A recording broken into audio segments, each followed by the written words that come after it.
Hello student, আজকে তোমাদের জন্য নিয়ে এসেছি দ্বাদশ শ্রেণীর ভূগোলের প্রথম পরিচ্ছেদের তৃতীয় পার্ট।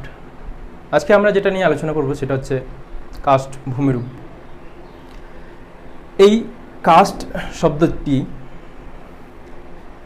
ক্রাস, একটা স্লাভিয়ান শব্দ, ক্রাস থেকে এসেছে। আর এই ক্রাস শব্দটি অর্থ হচ্ছে উন্মুক্ত প্রস্তরভূমি, উন্মুক্ত উদ্ভিদবিহীন প্রস্তরভূমি, সেটা বললে আরও ভালো হয়। আর এটি জার্মান ভাষায়, এই শব্দটিকে জার্মান ভাষায় কাস্ট বলা হয়, আর সেই কারণেই আমরাও কাস্ট ভূমিরূপ বলে থাকি। কেমন? তো এই কাস্ট অঞ্চল প্রধানত চুনাপাথর ও ডোলোমাইট শিলা দ্বারা গঠিত হয়ে থাকে। আর আমাদের যে যদি আদর্শ একটা কাস্ট অঞ্চলের উদাহরণ দিতে বলা হয়, তাহলে কিন্তু আমাদের যেটা আদর্শ একটা কাস্ট ভূমিরূপ, কাস্ট অঞ্চল, সেটা বলা যাবে কোথায় অবস্থিত। সেটা হচ্ছে ইউরোপের দক্ষিণ দিকে, ইউরোপের দক্ষিণ ভাগে। সেখানে দুইটা দেশ আছে, সেটা হচ্ছে সার্বিয়া মন্টেনিগ্রো ও হচ্ছে বসনিয়া হার্জেগোভিনা। এই দুটা দেশের পাশেই যে অ্যাড্রিয়াটিক সাগর রয়েছে, সেই অ্যাড্রিয়াটিক সাগরের তীরবর্তী অঞ্চলে কাস্ট মালভূমি রয়েছে, একটা চুনাপাথর গঠিত মালভূমি রয়েছে, সেটাকেই আমরা আদর্শ কাস্ট অঞ্চল বলে চিনি। কেমন? এছাড়াও যদি আমাদের পৃথিবীর অন্যান্য অঞ্চলের কাস্ট অঞ্চলগুলো দেখে থাকি, তাহলে দেখব যে দক্ষিণ মধ্য ফ্রান্সের কসেস প্রদেশ, আর হচ্ছে ব্রিটিশ যুক্তরাজ্যের ইয়র্কশায়ার, ডার্বিশায়ার, ঠিক আছে, আর হচ্ছে জামাইকার ককপিট অঞ্চল, চীনের হচ্ছে চীনের কুয়াংসি, আর হচ্ছে মেক্সিকোর হচ্ছে ইউকাটান উপদ্বীপ। আর যদি আমরা অস্ট্রেলিয়া দেখি, তাহলে অস্ট্রেলিয়া হচ্ছে ব্লু পর্বত। কেমন? তো এরকমভাবে তোমরা, আমি বলে দিচ্ছি কি করবে সেটা। আর এবার আমরা যেটা জানবো সেটা হচ্ছে ভারতের যেগুলো আমাদের কাস্ট অঞ্চল রয়েছে সেগুলো আমরা দেখব। তো আগে থেকে আমি এই বোর্ডে লিখে রেখেছি তোমাদের কাস্ট যেগুলো অঞ্চল, কী কী কাস্ট ভূমিরূপ অঞ্চল রয়েছে সেগুলো আমরা দেখব। কেমন? তো দেখো, এখানে আমি ছক করেছি যে এখানে রাজ্যের নাম, তারপর হচ্ছে কাস্ট ভূমিরূপযুক্ত অঞ্চল। কেমন? তো প্রথম হচ্ছে মধ্যপ্রদেশের হচ্ছে পাঁচমারি, বিলাসপুর, আর হচ্ছে জব্বলপুর। কেমন? আর এদিকে হচ্ছে উত্তরাঞ্চল, রাজ্যের নাম হচ্ছে উত্তরাঞ্চলের হচ্ছে দেরাদুনের সহস্রধারা। কেমন? আর এদিকে পশ্চিমবঙ্গ রাজ্যের হচ্ছে আলিপুরদুয়ারের জয়ন্তী পাহাড়। কেমন? তারপরে যেটা রাজ্য সেটা হচ্ছে বিহারের হচ্ছে সাসারাম, আর মেঘালয়ের হচ্ছে চেরাপুঞ্জি, অন্ধ্রপ্রদেশের বোরাগুহালি বা বোরাগুহালু, আর হচ্ছে গুজরাটের পোরবন্দর। কেমন? তো এগুলো হচ্ছে আমাদের ভারতের কাস্ট অঞ্চল। এইরকমভাবে তোমরা অবশ্যই পৃথিবীর যে কাস্ট অঞ্চলগুলো সেরকম এরকমভাবে তোমরা ছক করে নেবে। কেমন? যেমন এখানে আমি রাজ্যের নাম লিখেছি, তোমরা এখানে কিসের নাম লিখবে? দেশের নাম, আর এদিকে যা হেডিং আছে এরকমই রাখবে। কেমন? কাস্ট ভূমিরূপযুক্ত অঞ্চল, ঠিক আছে। তো এরকমভাবে লিখবে যে ফ্রান্সের কি, তারপরে এদিকে হলো চীনের জায়গাটার নাম, ঠিক আছে। তো এরকমভাবে তোমরা ছক করে নেবে। ছক করে রাখবে, পড়ার সুবিধা পাবে। কেমন? এবার যেটা আমরা আলোচনা করব, তো আমরা কাস্ট ভূমিরূপ অঞ্চলগুলো, কাস্ট অঞ্চলগুলো সম্পর্কে জেনে গেলাম। এবার আমাদের আরও কিছু জানা দরকার, সেটা হচ্ছে যে এই কাস্ট অঞ্চলের এই যে কাস্ট শব্দটি কিন্তু এক এক দেশে এক এক নামে পরিচিত। যেমন আমরা বললাম স্লোভেনিয়ায় হচ্ছে এটা ক্রাস নামে পরিচিত, আর ইতালিতে এটা আবার কার্সো নামে পরিচিত, আর জার্মান ভাষায় আমরা কী বললাম, কাস্ট। কেমন? তো এটা শর্ট প্রশ্নের জন্য আমরা কিছু করতে হবে, জানতে হবে, পড়তে হবে। সেটা হচ্ছে কী কী? যেমন আমাদের পড়তে হবে যে কাস্ট ভূমিরূপ প্রধানত কোন শিলা দ্বারা গঠিত হয়, তো সেটা আমাদের জানতে হবে। সেটা হচ্ছে কি? চুনাপাথর, তারপরে চক বা হচ্ছে ডোলোমাইট শিলা দ্বারা গঠিত হয়। কেমন? আর তারপর আরেকটা জিনিস জানতে হবে, সেটা হচ্ছে কাস্ট ভূমিরূপ অঞ্চল কী হয়? কাস্ট ভূমিরূপ অঞ্চল বাতাসের যে কার্বন ডাইঅক্সাইড, সেই কার্বন ডাইঅক্সাইডের সঙ্গে বৃষ্টির জল বিক্রিয়া করে কি উৎপন্ন করে? কার্বনিক অ্যাসিড উৎপন্ন করে। আর এই অ্যাসিড তখন কি করে? দ্রবণ প্রক্রিয়ার মাধ্যমে এই যে ডোলোমাইটযুক্ত শিলা, চুনাপাথরযুক্ত শিলাকে কি করে? বিভিন্ন রকম ভূমিরূপ গঠন করে। কেমন? আর আমাদের আরও জানা দরকার যে সবচেয়ে বড় যেটা আদর্শ কাস্ট অঞ্চলের যেটা উদাহরণ, সেটা হচ্ছে কি? যেটা বললাম যে অ্যাড্রিয়াটিক সাগর সংলগ্ন যে যুগোস্লাভিয়ার দিনারিক আলস অঞ্চল, সেটাই হচ্ছে ভৌমজলের কার্যের ফলে সৃষ্ট আদর্শ একটা কাস্ট অঞ্চল বা আদর্শ একটা ভূমিরূপ। আর পশ্চিমবঙ্গের কোথায় দেখা যায় সেটা আমরা জেনে গেলাম, যে আলিপুরদুয়ারের জয়ন্তী পাহাড়ে সেটা দেখা যায়। আর আরও কিছু জানতে হবে যে চুনাপাথর গঠিত যে কাস্ট ভূমিরূপ অঞ্চল, চুনাপাথর গঠিত যে অঞ্চলে যে ভূমিরূপ সৃষ্টি হয়, চুনাপাথর গঠিত অঞ্চলে যে ভূমিরূপ সৃষ্টি হয় তাকে কি বলে? তাকে হ্যালোকাস্ট বলে। কেমন? তাকে কি বলে? হলোকাস্ট বলে।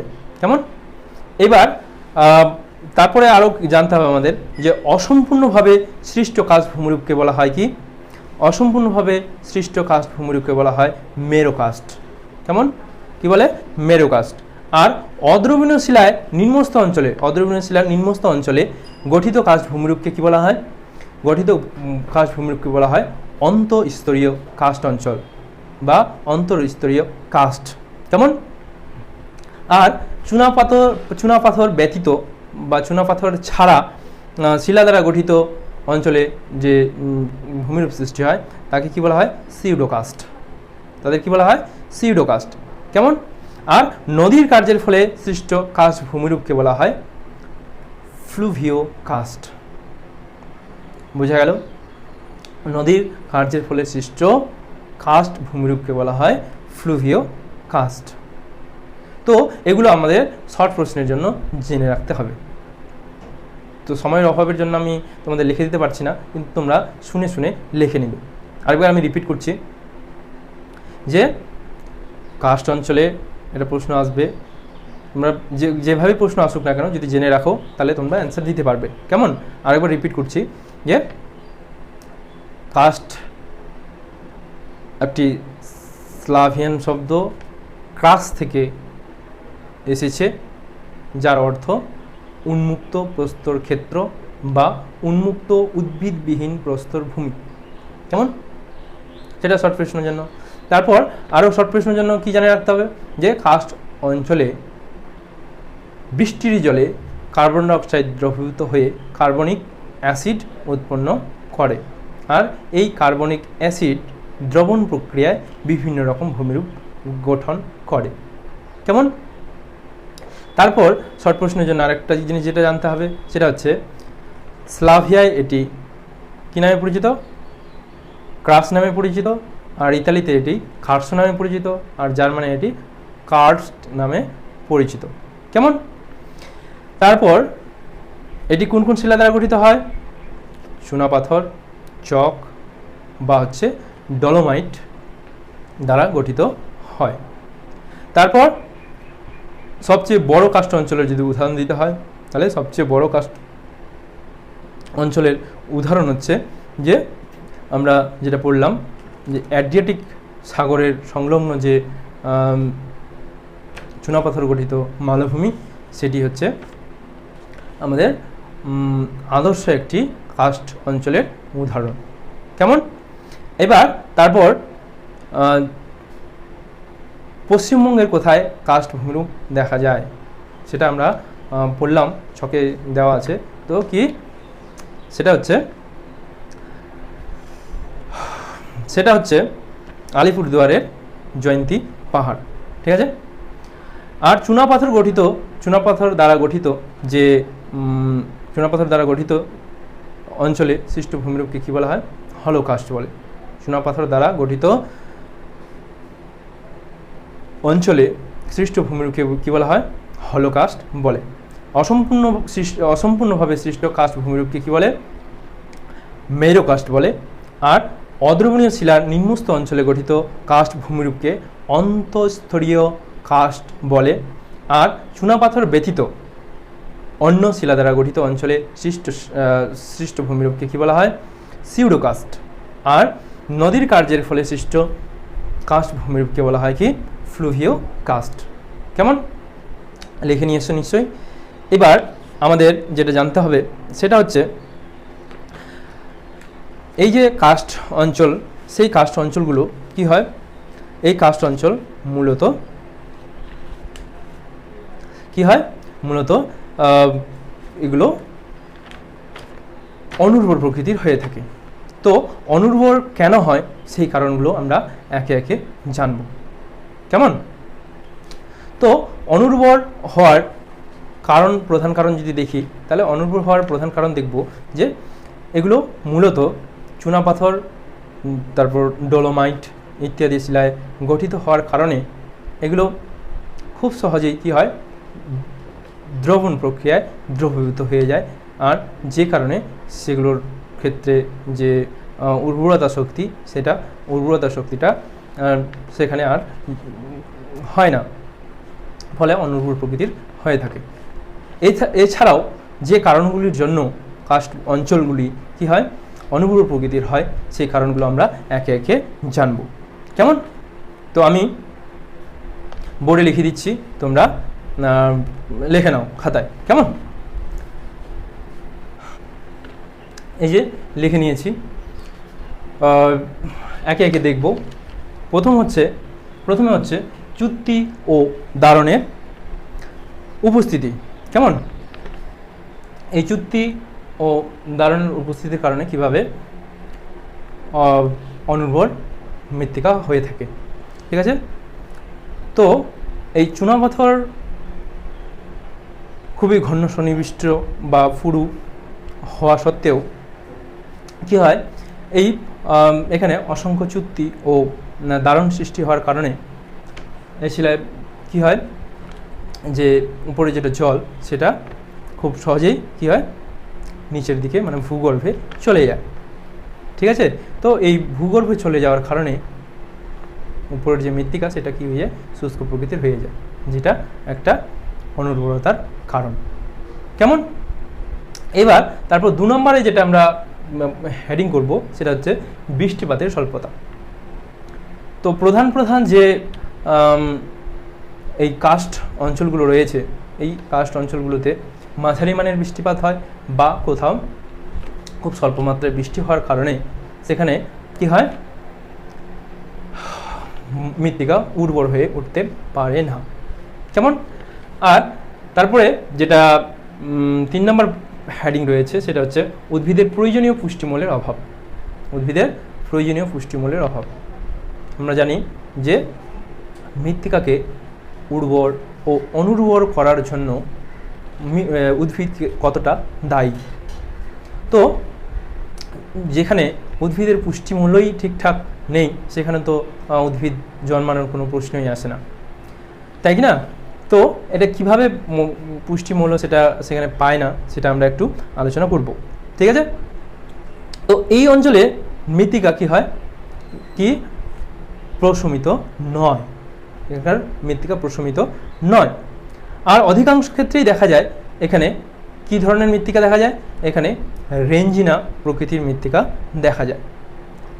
আর দ্রবণ প্রক্রিয়ায় এই যে চুনাপাথর গঠিত যে অঞ্চল রয়েছে এগুলো কি হয়, অপসারিত হয় অদ্রাব্য হিসেবে যে লৌহ যৌগ, সেই লৌহ যৌগ থেকে যায়। আর সেটা কি হয়, সেটা ওই কার্বনিক অ্যাসিডের সঙ্গে সেটা অম্লধর্মী হয়ে পড়ে। আর এই অম্লধর্মী হওয়ার পর এখানে এক ধরনের মৃত্তিকার মানে মৃত্তিকার সৃষ্টি হয়, লাল রঙের সেটা মৃত্তিকা, যেটা আমরা পরবর্তীতে আরও ডিটেলসে জানবো সেটাকে কি বলে, কেমন। তো এক ধরনের লাল ধরনের একটা অম্লধর্মী একটা মৃত্তিকার সৃষ্টি হয়। আর সেখানে সেই মৃত্তিকায় কি থাকে না, পুষ্টিমূল্য, উদ্ভিদের জন্য যা দরকার, যেই পুষ্টিমূল্যগুলো দরকার সেই পুষ্টিমূল্যগুলো থাকে না যথেষ্ট পরিমাণে, যে কারণে সেখানে উদ্ভিদ জন্মাতে পারে না, কেমন। আর উদ্ভিদ না জন্মানোর কারণে সেখানে মৃত্তিকা অনুর্বর প্রকৃতির হয়ে পড়ে। এবার তারপর কি আছে, মৃত্তিকার জলধারণ ক্ষমতার অভাব। তো আমরা এর আগের পয়েন্টে সেটা বুঝে গেলাম যে এখানে কোন ধরনের মৃত্তিকা দেখা যায়, রেঞ্জিনা প্রকৃতির মৃত্তিকা দেখা যায়। আর সেখানে চুনাপাথর গঠিত হওয়ার কারণে সেখানে দ্রবীভূত হয়ে চুনাপাথর চলে যায়, কিন্তু ওখানে যে ওই চুনাপাথরের মধ্যে যে লৌহ যৌগ থাকে, ওই লৌহ যৌগটা এক ধরনের ওই অ্যাসিডের সঙ্গে বিক্রিয়া করে একটা লাল রঙের মৃত্তিকার সৃষ্টি হয়, যেটা কি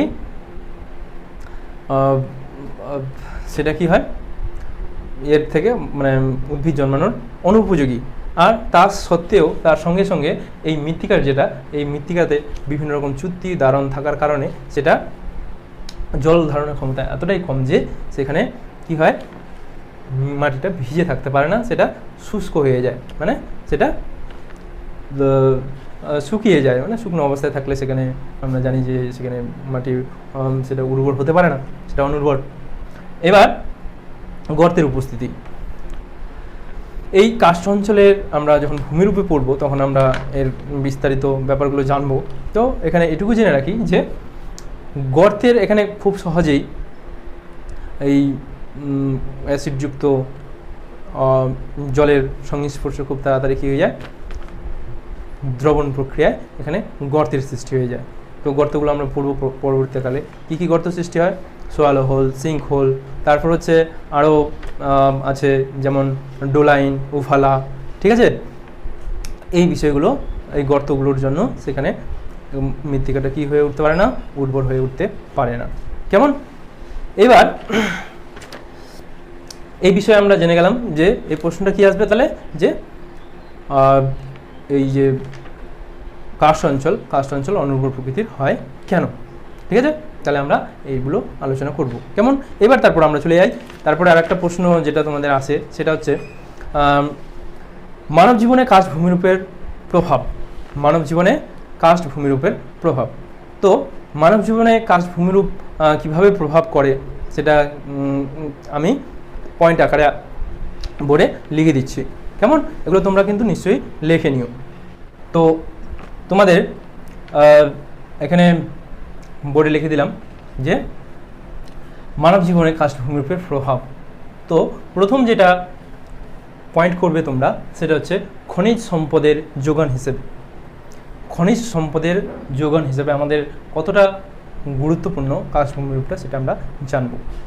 তো এই কাষ্ঠ ভূমিরূপ কী দ্বারা গঠিত হয়, চুনাপাথর, ডোলোমাইট, ক্যালসাইট ইত্যাদি শিলা দ্বারা প্রভৃতি খনিজে সমৃদ্ধ হয়। এই খনিজে তাছাড়াও কী হয়, এই উপাদানগুলোই, এই খনিজগুলোই কী হয়, লৌহ ইস্পাত শিল্প এবং বিভিন্ন যে রাসায়নিক শিল্প সেগুলোতে এই খনিজ দ্রব্যের চাহিদা পূরণ করে। আর এই খনিজ দ্রব্যগুলোকে সেখান থেকে উত্তোলন করার জন্য একটা বড় ধরনের কর্মসংস্থানের সৃষ্টি হয়, কেমন। এবার তারপর যেটা আমরা 2 নম্বর পয়েন্টে চলে আসবো, এই 2 নম্বর পয়েন্টে হচ্ছে কি আশ্রয়স্থল হিসাবে। তো যেহেতু এই যে আমাদের অঞ্চল, কাষ্ঠ অঞ্চল, এটা খনিজ সম্পদে সমৃদ্ধ হওয়ার কারণে এখানে কি হয়, এই খনিজকে খনিজ উত্তোলনের জন্য অনেক কি হয়, শ্রমিকের প্রয়োজন হয়। তারপর অনেক রকম ইসের যাতায়াতের জন্য, বিভিন্ন রকম যাতায়াত ব্যবস্থার জন্য কাজে নিযুক্ত লোকের দরকার পড়ে। তো এই লোকগুলো তখন সেখানে বসবাসের বা আশ্রয়স্থল হিসাবে সেখানে বসবাস করতে শুরু করে। ঠিক আছে। তাছাড়াও এই যে চুনাপাথরযুক্ত মানে কাস্ট ভূমিরূপ চুনাপাথরযুক্ত অঞ্চল, সেগুলো একটা পবিত্র স্থান হিসাবে মানা হয়। আর এখানে উপাসনার যে স্থান সেখানে অনেক প্রচুর রয়েছে, যে কারণে সেখানে আশ্রয়স্থল হিসাবে মানুষ বসবাস করে থাকে। এবার তারপর 3 নম্বর পয়েন্টে যেটা রয়েছে সেটা হচ্ছে জলবিদ্যুৎ উৎপাদন। তো এই জলবিদ্যুৎ উৎপাদন বিশেষ করে যে নদীগুলো গুহার মধ্যে দিয়ে বয়ে যায়, আমরা পরবর্তীতে ভূমিরূপে পড়ব যে গুহার মধ্যে দিয়ে প্রবাহিত নদীগুলোরকে কাজে লাগিয়ে এবং উষ্ণ প্রস্রবণকে কাজে লাগিয়ে এখানে কি করা হয়, বিদ্যুৎ উৎপাদন করা হয়ে থাকে। তারপর 4 নম্বর যেটা পয়েন্ট রয়েছে সেটা হচ্ছে পর্যটন শিল্পে। এখানে বিভিন্ন রকম আকৃতি ভূপ্রকৃতি গড়ে ওঠার কারণে চুনাপাথরযুক্ত অঞ্চলে এখানে কি হয়, অনেক মানুষ সেগুলো দেখতে গিয়ে থাকে। তাছাড়াও আমি বললাম যে এই চুনাপাথরযুক্ত অঞ্চল বা কাস্ট এই যে অঞ্চল আমরা পেয়েছি, এই অঞ্চলে অনেকে পবিত্র স্থান মনে করে, যে কারণে সেখানে পর্যটকরা সেখানে গিয়ে ভিড় করে, সেখানে দেখতে যায়, পর্যটন কেন্দ্র হিসেবেও সেখানে আমরা পরিচিতি লাভ পেয়েছি। এবার তারপর যেটা আছে সেটা হচ্ছে পশুপালন। ঠিক আছে, সেটা পশুপালন হবে পয়াকার। ঠিক আছে, পশুপালনে যেহেতু এখানে বড় উদ্ভিদ জন্মায় না, সেই কারণে এখানে কি হয়, এই কাস্ট অঞ্চলে প্রচুর পরিমাণে পাথরের মৃত্তিকা থাকার কারণে, অগভীর এবং পাথরের মৃত্তিকা থাকার কারণে এখানে কী হয়, মাটি আলগা হয় আর সহজেই জল গভীরে চলে যায়। সে কারণে বড় কোনো উদ্ভিদ জন্মায় না। আর এই বড় কোনো উদ্ভিদ না জন্মানোর কারণে সেখানে কি অনেক তৃণ অর্থাৎ ঘাস জন্মায়। তো এই ঘাসের উপর বা তৃণের উপর নির্ভর করেই এখানে পশুপালন করা হয়ে থাকে। কেমন? তারপর যেটা লাস্ট পয়েন্ট সেটা হচ্ছে শিল্প। তো এখানে প্রস্রবণের যে জল সেটার উপর নির্ভর করে এখানে পিক ক্যাভার্ন, তারপর কেন্টাকিতে পাতন কারখানা গড়ে উঠেছে। ঠিক আছে, তো এই প্রস্রবণ কেন্দ্রকেই প্রস্রবণ অঞ্চলকে কেন্দ্র করে এই প্রস্রবণের জলকে নির্ভর করেই এই যে বললাম এই জায়গাগুলোতে কি শিল্প গড়ে উঠেছে, পাতন কারখানা গড়ে উঠেছে। ঠিক আছে, এছাড়াও বলতে পারি যোগাযোগ ব্যবস্থা হিসাবে। ঠিক আছে, যোগাযোগ ব্যবস্থা হিসাবে এই জায়গা কী হয়েছে, গুরুত্ব লাভ করেছে। তো এবার যেটা আমরা আলোচনা করব সেটা হচ্ছে কাস্ট অঞ্চলের যে ভূমিরূপ, সেই ভূমিরূপগুলো সম্পর্কে। কেমন? এবার যেটা আমরা আলোচনা করব সেটা হচ্ছে কাস্ট ভূমিরূপ অঞ্চলের যে বিভিন্ন প্রক্রিয়ার ফলে সৃষ্ট ভূমিরূপ সেগুলো সম্পর্কে। তো কাস্ট ভূমিরূপ প্রধানত চুনাপাথর, তারপর ডোলোমাইট, এছাড়াও ক্যালসাইট ইত্যাদি জাতীয় শিলা দ্বারা গঠিত হওয়ার কারণে কি হয়, বিভিন্ন প্রক্রিয়ায়, বিশেষ করে রাসায়নিক বিক্রিয়া হতে পারে, রাসায়নিক প্রক্রিয়া সেটা বেশিরভাগই করে, রাসায়নিক প্রক্রিয়া বিভিন্ন রকম ভূমিরূপ গঠন করে। তো এই প্রকৃতিকে, এই ভূমিরূপকে কয় ভাগে ভাগ করা যায়? 2 ভাগে ভাগ করা যায়। একটা হচ্ছে এখানে লিখে দিয়েছি আমি, ক্ষয়জাত ভূমিরূপ, আর হচ্ছে সঞ্চয়জাত ভূমিরূপ। ঠিক আছে, তো এই ক্ষয়জাত ভূমিরূপের আবার আমরা এখানে কয়টা প্রক্রিয়া পাচ্ছি?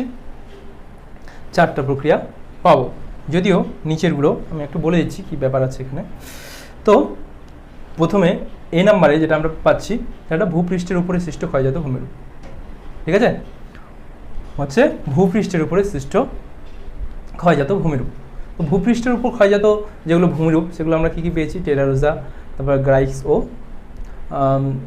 ক্লিমস। ঠিক আছে, এবার ভূপৃষ্ঠের নিম্নে সৃষ্ট যেগুলো ক্ষয়জাত ভূমিরূপ সেগুলো হচ্ছে কী কী? যেমন সোয়ালো হোল, সিঙ্ক হোল, পোনর, তারপর হচ্ছে ডোলাইন্স, তারপর উফালা, ওফলজি, তারপর হামস, এত ধরনের আমরা ভূমিরূপ পেয়ে থাকি। এবার নদীর দ্বারা সৃষ্ট কাস্ট ভূমিরূপ, তো নদীর দ্বারা কী হতে পারে, ক্ষয় ক্রিয়ার পরে হতে পারে কিংবা সঞ্চয়জাত হতে পারে, ঠিক আছে। তো শুষ্ক উপত্যকা, অন্ধ উপত্যকা, তারপর কাস্ট জানালা, তারপর প্রাকৃতিক সুড়ঙ্গ, তারপর সেতু, প্রাকৃতিক সেতু হবে সেতু বা খিলান, কেমন। আর হচ্ছে কি যে ভূগর্ভে গঠিত ভূমিরূপ, ভূগর্ভে গঠিত ভূমিরূপ কয়টা ভাগ হতে পারে, দুটা ভাগ হতে পারে, কি কি, ক্ষয়জাত আর হচ্ছে সঞ্চয়জাত। সঞ্চয়জাতটা পরে আমি আবার আলাদাভাবে ভালো করে বুঝিয়ে দেবো। তো ক্ষয়জাত যেগুলো ভূমিরূপ, ক্ষয়জাত ভূমিরূপ হচ্ছে একটা কি গুহা আর একটা হচ্ছে ভূগর্ভ। তো এই সমস্ত বিষয় নিয়ে আজকে আমরা আলোচনা করব, ঠিক আছে। তো ক্ষয়জাত ভূমিরূপের প্রথম যেটা ভাগ সেটা হচ্ছে ভূপৃষ্ঠের উপরে সৃষ্ট ক্ষয়জাত ভূমিরূপ। এই ভূপৃষ্ঠের উপরে সৃষ্ট ক্ষয়জাত ভূমিরূপের প্রথম যেটা হচ্ছে সেটা হচ্ছে টেরা রোজা, ঠিক আছে। এই টেরা রোজা কী জিনিস সেটা এখন আমরা জানব, কেমন। চুনাপাথর গঠিত অঞ্চলে কি হয়, দ্রবণ কার্যের ফলে সৃষ্ট এক ধরনের লাল মৃত্তিকাকে কি বলা হয়, টেরা রোজা। টেরা রোজা যদি শব্দটাকে ভাঙি তাহলে দুইটা শব্দ পাই, একটা হচ্ছে টেরা আর একটা হচ্ছে রোজা। এই টেরা শব্দের অর্থ হচ্ছে মৃত্তিকা এবং রোজা শব্দের অর্থ হচ্ছে কি, লাল, ঠিক আছে। তো এই যে লাল মৃত্তিকা সেটাই হচ্ছে টেরা রোজা।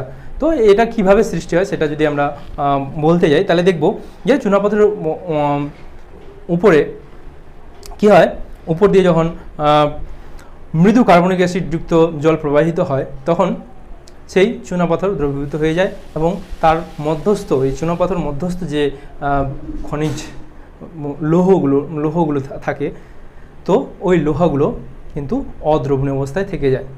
আর এই অ্যাসিডযুক্ত জল তার সঙ্গে যুক্ত হয়ে এখানে অম্লধর্মী এক ধরনের লাল মৃত্তিকা গঠন করে। তো এটাকেই বলে কি, টেরা রোজা, কেমন। আর এটা দেখা যায় কোন অক্ষাংশে, মধ্য অক্ষাংশীয় অঞ্চলে দেখা যায়, সেটা আমাদের জেনে রাখা ভালো। আর উষ্ণমণ্ডলে এই ধরনের মৃত্তিকাকেই বলা হয় কি, ল্যাটারাইট মৃত্তিকা, কেমন। তো আমরা টেরা রোজা সম্পর্কে জেনে গেলাম। এবার তারপর হচ্ছে গ্রাইক্স। গ্রাইক্স কি, যদি এই চুনাপাথরযুক্ত অঞ্চল বা এই কি বলে কাস্ট ভূমিরূপ অঞ্চলে চুনাপাথর, যদি আমরা জানি যে চুনাপাথর কি হয়, সুগভীর হয়। আর এই সুগভীর হওয়ার ক্ষেত্রে আর এটাও জানলাম আমরা যে কার্বনিক অ্যাসিডযুক্ত জল খুব সহজেই সেগুলোকে কী করে, দ্রবীভূত করে দেয়। আর এই দ্রবীভূত করার কারণে সেখানে অনেক বড় বড় কিসের সৃষ্টি হয়, খাঁজের সৃষ্টি হয়, গর্তের সৃষ্টি হয়, ঠিক আছে। তো আর খুব খাড়া সেখানে গর্ত যদি হয়ে যায় তাহলে খাড়া একটা কি পিলার মতো অংশ দাঁড়িয়ে থাকে। তো যে এই যে খাঁজ তোমরা ছবিতে দেখতে পাচ্ছ অন স্ক্রিনে, যে এই যে বড় বড় যে খাদ, এই খাদগুলোকেই, গভীর খাদগুলোকে বলা হয় কি, গ্রাইক, ঠিক আছে। আর যে টিলার মতো যে অংশগুলো বিচ্ছিন্ন হয়ে পড়ে, বিচ্ছিন্ন হয়ে দাঁড়িয়ে থাকে, দেখতে পাচ্ছ ছবিতে দাঁড়িয়ে আছে, এগুলোকে বলে কি, ক্লিন্স, কেমন।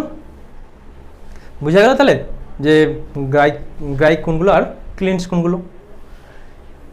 যেগুলো গর্ত মানে যেগুলো খাজ রয়েছে, এই প্রত্যেকটা খাজকে বলা হয় কি, গ্রাইক্স। আর যে টিলার মতো অংশগুলো দাঁড়িয়ে রয়েছে উলম্বভাবে, সেই উলম্ব অংশগুলোকে, দাঁড়িয়ে থাকা অংশগুলো বলে কি, ক্লিন্স, কেমন। এবার তারপরে আমরা যেটাতে চলে যাব সেটা হচ্ছে ভূপৃষ্ঠের নিম্নে সৃষ্ট ক্ষয়জাত ভূমিরূপ। তো ভূপৃষ্ঠের নিম্নে সৃষ্ট ক্ষয়জাত ভূমিরূপ, আর একটা জিনিস সেটা বলে রাখা ভালো, নাহলে তোমরা কিন্তু বুঝতে পারবে না।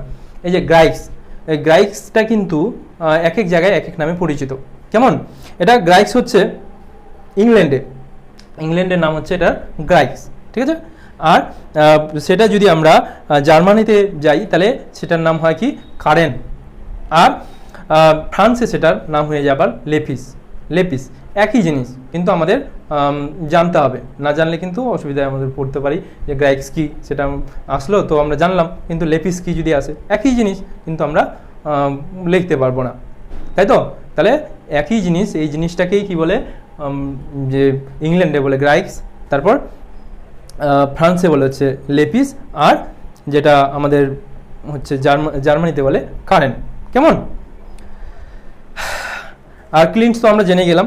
এবার যেটা আমাদের জানতে হবে সেটা হচ্ছে সোয়ালো হোল। ভূপৃষ্ঠের নিম্ন স্তরে, নিম্নে সেটা সৃষ্টি হয়ে থাকে এই ক্ষয়জাত ভূমিরূপ। তো জানতে হবে কি সোয়ালো হোল। সোয়ালো হোল কি? যদি এই চুনাপাথর গঠিত অঞ্চল জলে দ্রবণ কার্যের ফলে ছোট বা বড় আকৃতির যদি গর্তের সৃষ্টি হয়, তাহলে ওই গর্তগুলোকে বলে কি সোয়ালো হোল। আর এই গর্তের মধ্যে দিয়েই কি হয়, ভূগর্ভের জল প্রবেশ করে থাকে। কেমন? আর এগুলিকেও এক এক জায়গায় এক এক ভাষায় বলে, এক এক বলে। যেমন সজ বলে, গুফরে বলে, তারপর পুইট বলে, কুয়েক্স বলে। ঠিক আছে, এক এক জায়গায় এক এক রকম নাম রয়েছে এদের। বুঝা গেল? তারপর আমাদের যেটা 2 নম্বর যেটা পয়েন্ট আছে সেটা হচ্ছে কি সিঙ্ক হোল। সেটা হচ্ছে সিঙ্ক হোল। চুনাপাথর গঠিত অঞ্চলেই যদি দ্রবণ কার্যের ফলে গোলাকার অবনমিত স্থান সৃষ্টি হয়, তো এই অবনমিত স্থানগুলিকেই কি বলা হয়, সিঙ্ক হোল বলে। কেমন? তো সিঙ্ক হোলের যে ছবিটা সেটা তোমরা দেখতে পাচ্ছ স্ক্রিনে, যে এটা হচ্ছে সিঙ্ক হোল। ঠিক আছে? আর এটা যে আকৃতি সেটা কয়েক সেমি থেকে কয়েক মিটার পর্যন্ত হতে পারে। কেমন? কয়েক সেমি থেকে এটা 25-26 মিটার পর্যন্ত এর যে গভীরতা সেটা হয়। আর এর যে আয়তন সেটাও কয়েক বর্গ মিটার থেকে কয়েকশো বর্গ মিটার পর্যন্ত হতে পারে। কেমন? এই সিঙ্ক হোলের কথা বলছি আমি। বুঝা গেল? এবার সিঙ্ক হোলের ছবিতেই তোমরা আরেকটা জিনিস দেখতে পাচ্ছ, সেটা হচ্ছে কি পোনর। কি পোনর? ঠিক আছে? তো এই পোনরটা কি? পোনরটা এই সিঙ্ক হোলের পর যে ভূগর্ভে যেটা একটা ফাটলের সৃষ্টি হয়, একটা ফাঁকা একটা জায়গার সৃষ্টি হয়, তো সেখানে যদি আমরা একটু নিচের দিকে যাই, ওই সিঙ্ক হোলের তারপর নিচের দিকে যদি যাই, তাহলে একটা কি নলের মতো অংশ দেখতে পাবো। তো এই নলের মতো অংশকেই কি বলা হয়? এই নলের মতো অংশকে বলা হয় পোনর। ঠিক আছে? তো যেমন একটা ছবি যদি আঁকি, দেখা গেল যে এখানে একটা সোয়ালো হোল, এখানে একটা সোয়ালো হোল। ঠিক আছে? এবার এটা কি হলো, এরকমভাবে এটা ভূগর্ভ। কেমন? তো এই যে এটা সোয়ালো হোল। ঠিক আছে? এবার এই যে এটা যে একটা নলের মতো যেটা অংশ, এটাই হচ্ছে কি পোনর। ঠিক আছে? এটা আমি কি লিখতে পারি? সিঙ্ক হোল বা সোয়ালো হোল।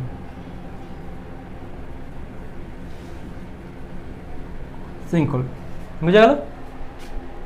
এবার যেটা আছে সেটা হচ্ছে কি পোনরও হয়ে গেল আমাদের। এবার হচ্ছে ডোলাইন। কেমন? আরেকটা জিনিস আমরা যদি করি তাহলে সুবিধা হবে, যে সিঙ্ক হোল আর হচ্ছে সোয়ালো হোল, এই দুইটা যদি ডিফারেন্স বলে, যে এগুলো কী পার্থক্য যদি করতে বলে, তাহলে আমরা কী কী লিখবো সেটাও আমাদের জেনে নেওয়া ভালো একবারে। তো ফটাফট বলে দিচ্ছি যে ওদের দুইটার মধ্যে কি ডিফারেন্স কি রয়েছে। সোয়ালো হোলগুলোর যদি দেখি, তো আমরা পার্থক্য আকারেই লিখে নিব, এদিকে সোয়ালো হোল আর এদিকে সিঙ্ক হোল। কেমন?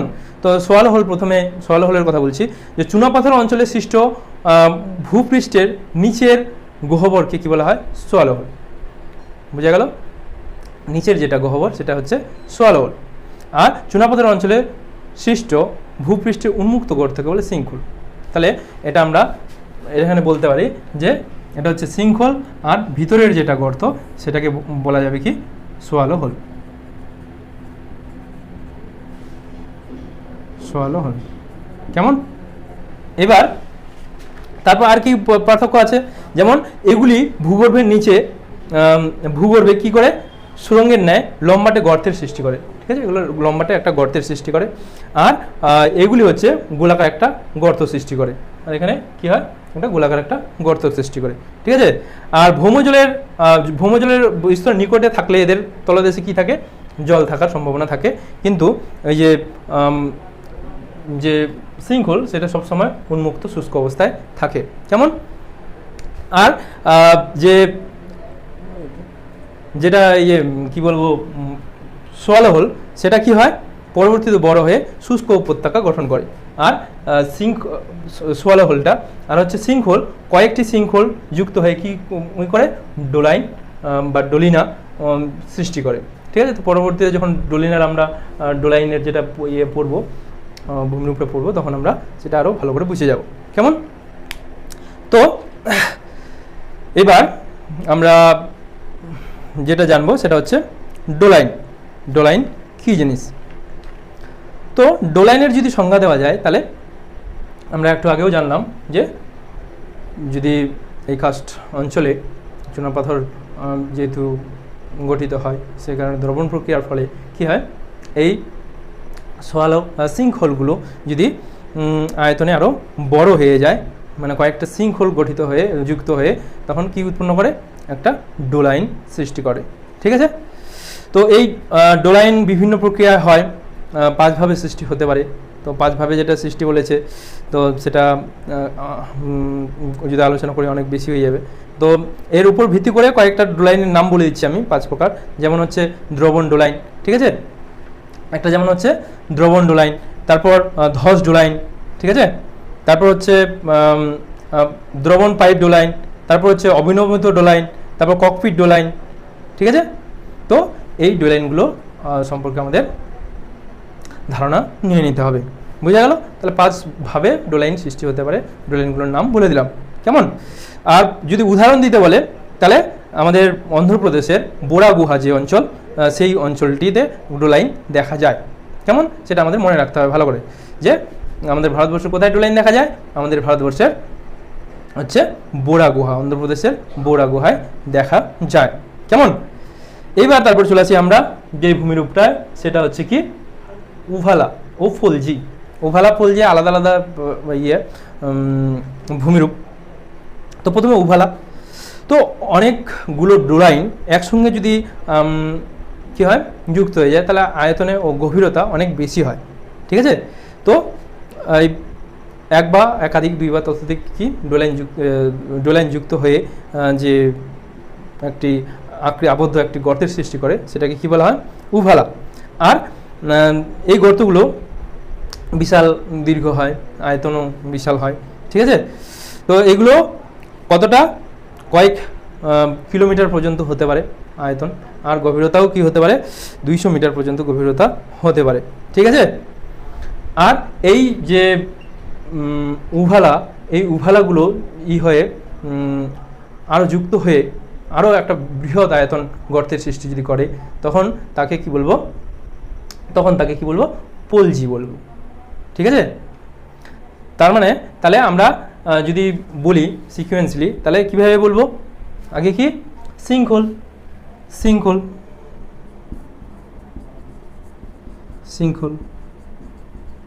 সিঙ্কহোল যুক্ত হয়ে কি করলো, মানে সিঙ্কহোল হচ্ছে সিঙ্কহোল থেকে কে বড়, সিঙ্কহোল থেকে বড় হয়ে গেল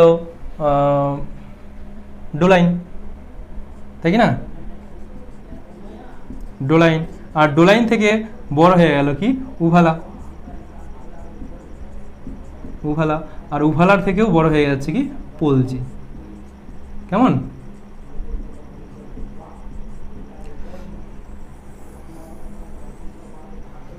এটা আমরা পেলাম। তার মানে তো এরকমভাবে আমাদের মনে রাখলেও হবে যে সিঙ্কহোল মিলিত হয়ে গঠন করে কি ডোলাইন মিলিত হয়ে কি গঠন করে উভালা, আর উভালা মিলিত হয়ে কি গঠন করে পলজি। কেমন? তো তোমরা ছবিতে দেখে নাও, যে প্রত্যেকটা ছবি স্ক্রিনে তোমরা দেখতে পাচ্ছ হয়তো, যে উভালা কীরকম দেখতে হয়, পলজি দেখতে কেমন হয়। ঠিক আছে? এবার আরেকটা যেটা ভূমিরূপ, সেটা হচ্ছে হাম্পস। তো হাম্পসটা কি, অনেক সময় এই পলজির মধ্যভাগে শুষ্ক আকৃতির কিছু কিছু অংশ কি হয়, উঁচু আকারে অবশিষ্ট পাহাড়ের ন্যায় দাঁড়িয়ে থাকে, টিলার আকারে দাঁড়িয়ে থাকে। তো এই উঁচু অংশগুলোকেই বলা হয় কি, এই উঁচু অংশকে বলা হয় হাম্পস। তো তোমরা ছবিতে দেখতে পাচ্ছ অন স্ক্রিনে যে হাম্পস দেখতে কেমন হয়, দেখে নাও। কেমন? এইবার তারপর আমাদের যে ভূমিরূপটা সেটা হচ্ছে নদীর দ্বারা সৃষ্ট কাস্ট ভূমিরূপ অঞ্চল, তাই তাই তো, যে নদীর দ্বারা কাস্ট ভূমিরূপ অঞ্চল কি কি, যেমন হচ্ছে প্রথম হচ্ছে শুষ্ক উপত্যকা, অন্ধ উপত্যকা, কাস্ট জানালা, প্রাকৃতিক সুড়ঙ্গ, তারপর হচ্ছে প্রাকৃতিক সেতু বা খিলান। যাই হোক, তো প্রথম থেকে আমরা একদিক থেকে আলোচনা করি। তো প্রথম হচ্ছে তোমাদের কি শুষ্ক উপত্যকা। তো শুষ্ক উপত্যকার আগে আমাদের অন্ধ উপত্যকা জেনে রাখলে ভালো। তো তোমরা ছবিতে দেখো, ছবিতে দেখলে স্পষ্ট ধারণা হয়ে যাবে তোমাদের যে আমি কি বলতে যাচ্ছি। যে যদি কোনো নদী আগে কি প্রবাহিত হচ্ছে, ঠিক আছে, আগে কোনো নদী একটা পথে প্রবাহিত হতো, ঠিক আছে, দেখা গেল যে এরকম একটা জায়গায় এরকম একটা ভূমিরূপ, ঠিক আছে, তো এখানে একটা নদী প্রবাহিত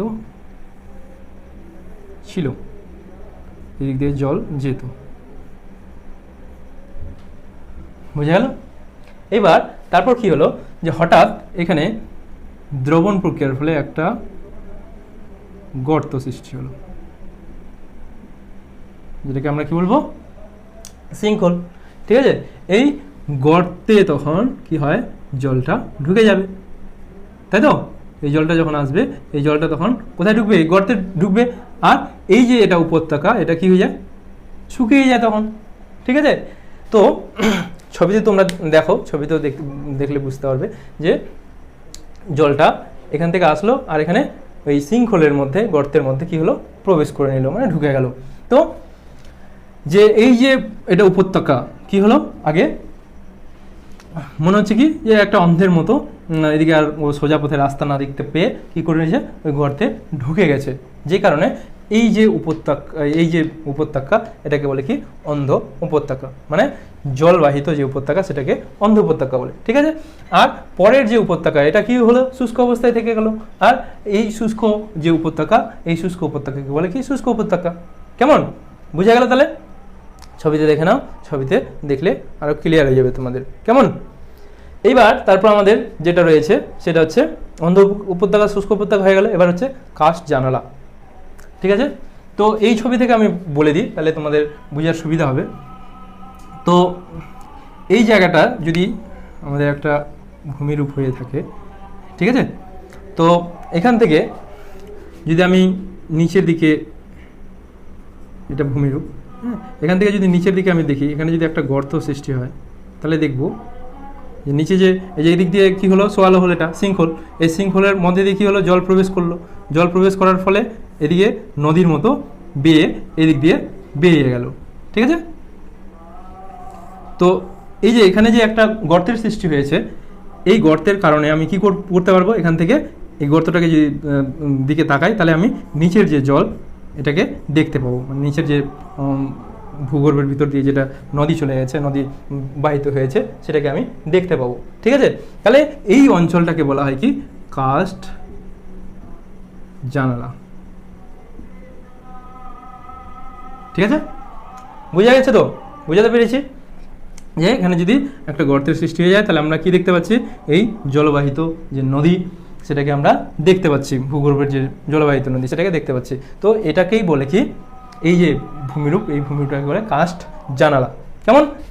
এবার তারপর চলে আসি, কাস্ট জানালা হয়ে গেল, প্রাকৃতিক সুড়ঙ্গ, ঠিক আছে।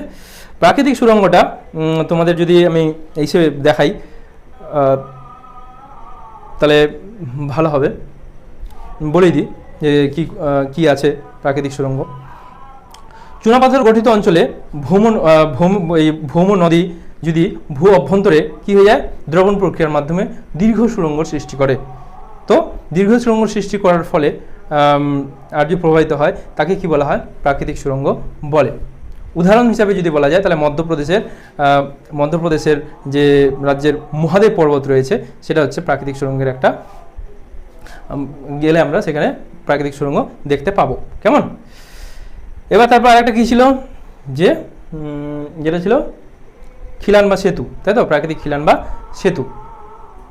তো এটাও চুনাপাথর গঠিত অঞ্চলে যদি যাওয়া যায়, তাহলে সুড়ঙ্গের ছাদ দ্রবণ কার্যের ফলে ক্রমাগত শুরু হয়ে যায়, ঠিক আছে। এই সরু অংশটাকে তখন আমরা কি বলবো, সেতু বা খিলান, ঠিক আছে। এইবার তারপর চলে যাই আমরা যে অংশে, সেটা হচ্ছে এটা হয়ে গেল। এবার ভূগর্ভের গঠিত ভূমিরূপ। এই ভূগর্ভ গঠিত ভূমিরূপের মধ্যে একটা ক্ষয়জাত ভূমিরূপ, সেটা হচ্ছে গুহা বা ভূগহ্বর, বুঝে গেল। তো তোমরা চুনাপাথরের গুহার যে ছবি সেটা দেখলে ভালো করে বুঝতে পারবে যে এই অংশগুলো আমি বললাম, শৃঙ্খল, তারপর ডোলাইন ইত্যাদি সৃষ্টি হওয়ার কারণে ভিতরে একটা বিশাল একটা জায়গা সৃষ্টি হয়ে যায়, ঠিক আছে। এই যে বিশাল একটা গুহার মতো একটা অংশ সৃষ্টি হয়ে যায়, তো এই গুহার মানে এই বড় একটা জায়গাকে কি বলে গুহা বলে, ঠিক আছে। আর এই গুহাগুলো যদি আকারে বড় হয়ে যায় তখন সেটা কি বলে, ভূগহ্বর। কেমন বুঝাতে পেরেছি? ছবিতে দেখে নাও, তাহলে তোমাদের আরও ক্লিয়ার হয়ে যাবে। কেমন? এইবার চলে যাই আমরা সঞ্চয়জাত ভূমিরূপ। এইবার কি দেখবো আমরা, সঞ্চয়জাত ভূমিরূপ। তো ভূগর্ভের মধ্যেই যেহেতু সঞ্চয়জাত বেশি ভূমিরূপ সৃষ্টি হয়, সেই কারণে এই ভূগর্ভের মধ্যেই সঞ্চয়জাত ভূমিরূপকে অন্তর্গত করা হয়েছে। এই বিষয়টাকে, যে সঞ্চয়জাত কী কী ভূমিরূপ দেখা যায় সেটা এখন আমরা দেখে নিব। কেমন? তো এবার আমরা যেটা বিষয় নিয়ে আলোচনা করব সেটা হচ্ছে ভূগর্ভের ফার্স্ট অঞ্চলের ভূগর্ভে সঞ্চিত ভূমিরূপ সম্পর্কে। তো এই ভূগর্ভে সঞ্চিত ভূমিরূপগুলোর মধ্যে প্রথমে আমরা যেটা পাবো সেটা হচ্ছে এখানে বিশেষত 3 ধরনের কার্যের ফলে, আগে প্রথমে বলে দিই, এখানে 3 ধরনের কার্যের ফলে ভূমিরূপ গঠিত হয়। তো প্রথমে যদি আমরা দেখি, তো প্রথম হচ্ছে কি, রিমস্টোন বা প্রান্তপ্রস্তর, ঠিক আছে। রিমস্টোর বা প্রান্তপ্রস্তর। রিমস্টোর বা প্রান্তপ্রস্তর কি, গুহাবক্ষে মানে গুহার ভিতরে উপচে পড়া জলপ্রবাহের কারণে দু প্রান্তে কিছু ভূমিরূপ গঠিত হয়, কিনারায় ভূমিরূপ গঠিত হয়। এই কিনারায় যে ভূমিরূপ গঠিত হয় সেগুলোকে কি বলে, রিমস্টোন বা প্রান্ত প্রস্তর বা কিনারা প্রস্তর বলা হয়, ঠিক আছে। এবার দ্বিতীয় পদ্ধতি যেটা, সেটা হচ্ছে ফ্লো স্টোন বা প্রবাহ প্রস্তর। গুহার ভিতরে প্রবহমান জলের কারণে, এই জলের মাধ্যমে সৃষ্ট ভূমিরূপকে বলা হয় কি, ফ্লো স্টোন, ঠিক আছে। এবার আরেকটা যেটা আছে সেটা হচ্ছে ড্রিপ স্টোন বা পাতন প্রস্তর, ঠিক আছে। ড্রিপ স্টোন বা পাতন প্রস্তর। তো এই জিনিসটা সম্পর্কে আমাদের ডিটেলস জানতে হবে। তো এই ড্রিপ স্টোন কি জিনিস? এই ড্রিপ স্টোন হচ্ছে গুহার ছাদ থেকে জলের সঙ্গে দ্রবীভূত চুনাপাথর ফোঁটা ফোঁটা রূপে পড়ে যে ভূমিরূপ সৃষ্টি করে তাকে কি বলা হয়, ড্রিপ স্টোন বা পাতন প্রস্তর, ঠিক আছে। তো এই পাতন প্রস্তরের আমরা মূলত 4টা ভূমিরূপ পেয়ে থাকি। তো এটা আমরা ভালো করে দেখে নেব, ঠিক আছে। 4টার ছাড়াও আরও আমরা অনেকগুলো এখানে দেখে নেব কি কি ভূমিরূপ গঠিত হয়। কেমন? তো আমরা এখানে একটা ছবি দেখতে পাচ্ছি বোর্ডে। তো এই ছবিটা দেখেই আমাদের এগুলো ধারণা হয়ে যাবে। এখানে দেখা গেল কি, জল আছে, ঠিক আছে। এটা একটা গুহার ছবি আমি দিয়েছি, বুঝে গেল, মানে জল আছে, উপরে জল আছে, সেটা বৃষ্টির জল হতে পারে, নদীর জল হতে পারে, ঠিক আছে। তো এই জলটা চুইয়ে যখন বিভিন্ন রকম কি হয়, জলটা যখন জলটার সঙ্গে দ্রবীভূত হয়ে, এগুলো কি চুনাপাথরযুক্ত অঞ্চল, ঠিক আছে। এই চুনাপাথরযুক্ত অঞ্চল হওয়ার কারণে যদি এটা জল চুইয়ে আসে এখানে, তখন কি হয়, এটাকে এই চুনাপাথরটাকে দ্রবীভূত করে দেয়। দ্রবীভূত হওয়ার পর তখন সেটা দ্রবীভূত হয়ে কি হয়, ফোঁটা ফোঁটা আকারে কি হয়, নিচের দিকে ঝুলতে থাকে। তো এরকমভাবে ঝুলতে যদি কি হয়, খুব তরল হয়, মানে একটু পাতলা হয়, তখন কি যাবে, একদম ফোঁটা ফোঁটা নিচে বসে যাবে। তো নিচে এরকমভাবে জমা হতে এক ধরনের ভূমিরূপ সৃষ্টি হয়। আর একটু যদি গাঢ় প্রকৃতির হয় তাহলে কি হবে, উপরেই ঝুলে থাকবে ফোঁটা ফোঁটা আকারে, তাই তো। তো যেগুলো ঝুলে থাকে সেগুলোকে বলে কি, স্ট্যালাকটাইট, যেগুলো ঝুলে থাকে সেগুলোকে বলে স্ট্যালাকটাইট। আর যেগুলো নিচে জমা হতে হতে হতে এর উপরে এখানে প্রথমে পড়লো, তারপরে ওর উপরে মানে ফোটা ফোটা আকারে পড়তে আছে আর জমা হতে হতে হতে একটা উপরের দিকে ভূমিরূপ সৃষ্টি হচ্ছে। তো এই ধরনের ভূমিরূপকে কি বলা হয়? স্ট্যালাকমাইট। কেমন? এইবার এই স্ট্যালাকটাইট ও স্ট্যালাকমাইট যখন কি হয়ে যায়, নিচ থেকেও আসতেছে আর উপর থেকেও আসতেছে, মানে স্ট্যালাকটাইট এবং স্ট্যালাকমাইট যখন পরস্পরের সঙ্গে যুক্ত হয়ে যায় তখন তাকে বলা হয় কি? স্তম্ভ। তাকে কি বলা হয়? স্তম্ভ। কেমন? বা কেপ পিলার বলা হয়। এবার এই স্ট্যালাকটাইটগুলো যদি কি হয়, তির্যকভাবে মানে হেলানো অবস্থায় অবস্থান করে তখন তাকে বলা হয় কি? হেলিকটাইট। কি বলা হয়? হেলিকটাইট। তাহলে আমরা এটাকে কি বলবো? এটা হচ্ছে স্ট্যালাকটাইট, তাই তো?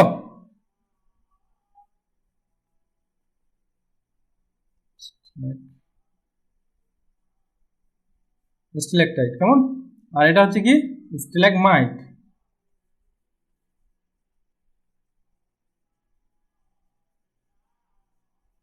স্ট্যালাকমাইট। আর এটাকে কি বলবো? কেপ পিলার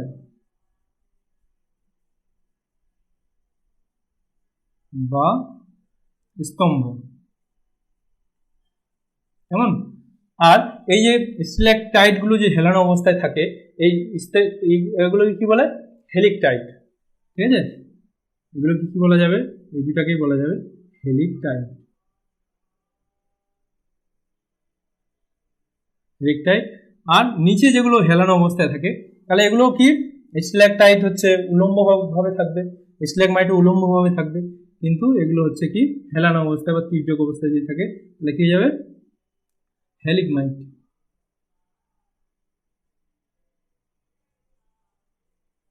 কেমন? এবার এই হেলিকটাইট ও হেলিকমাইট যদি আরো কি হয়, বাড়তে থাকে, তাহলে প্রায় একটা গোলাকার একটা ভূমিরূপের সৃষ্টি হয়। এটা প্রায় গোলাকার একটা ভূমিরূপের সৃষ্টি হয়। এই গোলাকার যে ভূমিরূপটা সৃষ্টি হলো, এই গোলাকার ভূমিরূপটার নাম হচ্ছে কি? গ্লোবিউলাইট। গ্লোবিউলাইট। যে এটা পুরোটাকে বলবো কি আমরা? গ্লোবিউলাইট। পুরোটাকে গ্লোবিউলাইট।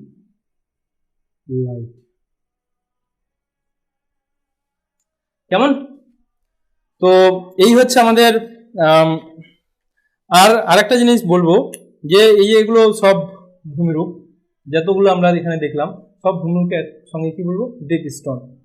ঠিক আছে, আরেকটা জিনিস জানতে হবে যেটা যে সঞ্চয়জাত ভূমিরূপকে সম্মিলিতভাবে এতগুলো আমরা সঞ্চয়জাত ভূমিরূপ যেগুলো পেলাম এগুলোকে একসঙ্গে কি বলে?